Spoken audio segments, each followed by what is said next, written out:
So, what is a loop? Well, let's start with the idea of a loop in real life. A loop is something that starts at the bottom maybe and loops up and round back to where it started.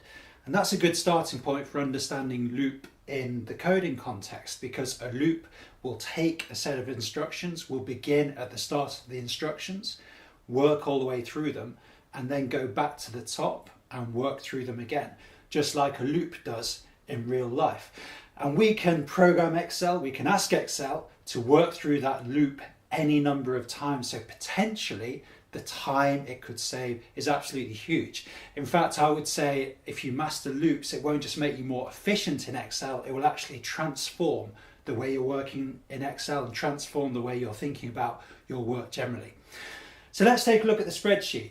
In the first video, we put a button in to complete a simple everyday task using a macro to duplicate a sheet. Now, if I go to the Developer tab and to the Visual Basic editor, we can see the code that I created there. I've just tidied it up a bit, but this code is just selecting the first sheet and then copying it after the first sheet. So copying it as the second sheet in the workbook. So let's test that quickly. I'm just clicking in the code, you can see the cursor there, and hitting the play button.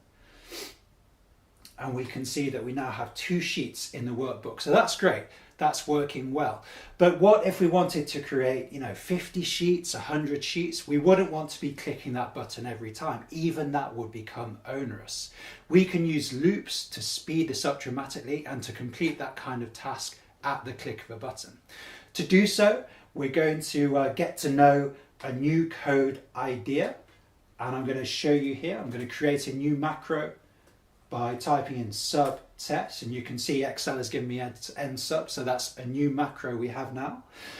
And I'm going to introduce the idea of first active workbook. So you can probably guess that that means the workbook we're currently working with. Active workbook is the construct that Visual Basic recognizes. Active workbook dot sheets, so that's the sheets in the workbook, dot count. So if we just take a look at that, I mentioned in the last video, Visual Basic is fairly easy to understand, and just looking at that, what do you think it might mean? Well, this particular construct is going to tell us how many sheets are in the active workbook. So if we're thinking about a loop to create a certain number of sheets, this construct is going to be very helpful to us.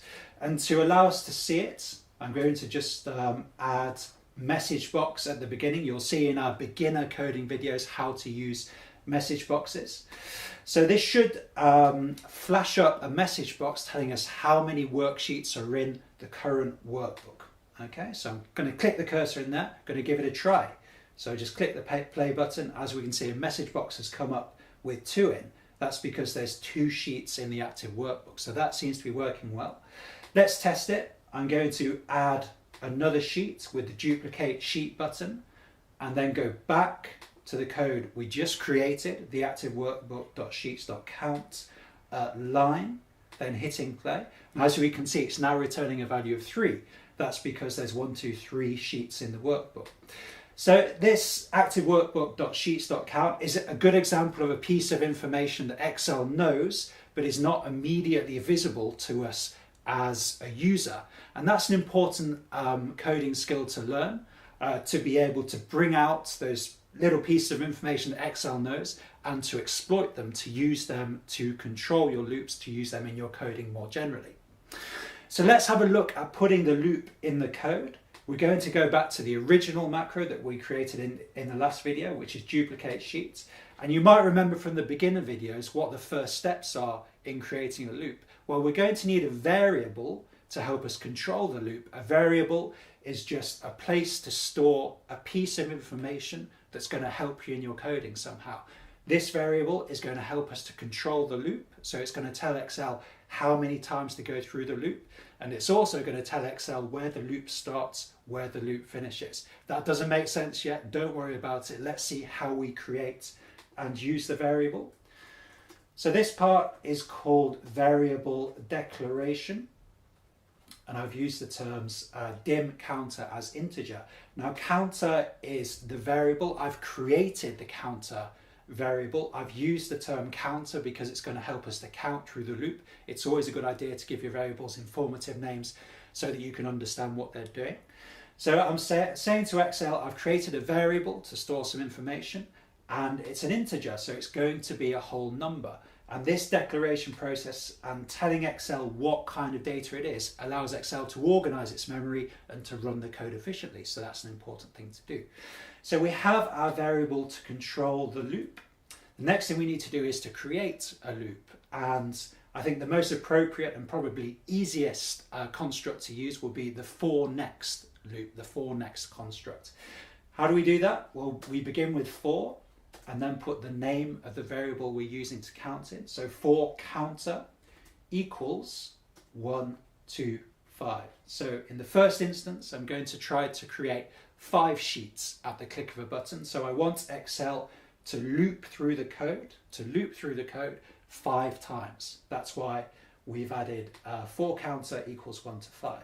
So if we have a for, we have to have a next. Okay, a for without a next, it's going to create an error, and the next closes the loop. So if you have a for, you have to have a next. Next counter should do the job nicely. So you can see I've referenced the variable we've already created. So you can see how the counter variable bookends this piece of code here. So we can see it at the beginning of the code, we can see it at the end of the code. So that variable is controlling the loop, controlling how many times we go through the loop. You might remember that what's going to happen is every time Excel goes through the loop, it increases the value of counter by 1 until counter gets to 5. And once counter gets to 5, Excel will stop going through the loop, will exit the loop, and will stop doing the code. Okay, don't worry about the technical stuff if you don't understand that. Just try to develop the practical understanding. Let's do that now. So as always, it's a good idea just to try to run the code, see what happens. Don't worry too much if there's an error. You can always fix it and tweak it later. That's all part of programming. So the cursor is in there.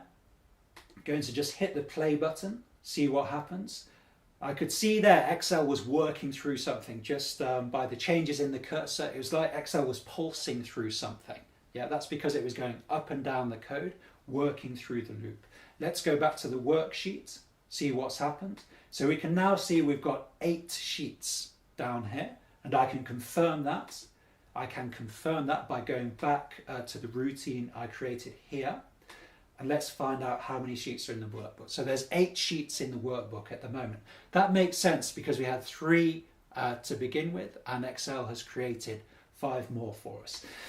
So that seems to be working well. But what else could we do with that? Well, let's try changing, let's say rather than 5 sheets, let's create 100 sheets. Let's see if we can do that. Lots of sheets. So I'm going to change this number to 100, and then just going to set the code off and work through it again. Now you'll remember we had 8 sheets before, so we would expect to have 108 sheets now. And if we look at the Visual Basic Editor, we can see that Excel is working through the task, creating all those sheets. So all of those mouse clicks we had to duplicate, move and copy, do things like that. Excel is currently doing that for us. Okay, so the code has finished. I've got control of the cursor back, so the code has finished. And we can see there's lots of sheets here, 108 sheets. Well, from the sheet titles, it looks like there's 108 sheets, but I want to confirm how many sheets there are. So I'm going to run the macro to tell us how many sheets there are in the workbook. Okay, 108 sheets. So we had 8 before. We've just run that code 100 times, run the loop 100 times. Excel has been through the loop 100 times. That gives us 108 sheets. Okay, so that's as far as we're going to go in this video, but hopefully you're beginning to get a feel for just how powerful loops are. So there we've taken a task that if you weren't using Visual Basic, weren't using loops, would take you maybe 15 minutes, half an hour, but more importantly, it would make you really stressed because you feel like you're doing something that's very repetitive. So this is a great example of harnessing the power of code, harnessing the power of loops to speed up an everyday task in Excel. Now, before we move on to the next video, I'm going to set a challenge for you, and I want you to try to record some code for deleting sheets. So we've been adding sheets.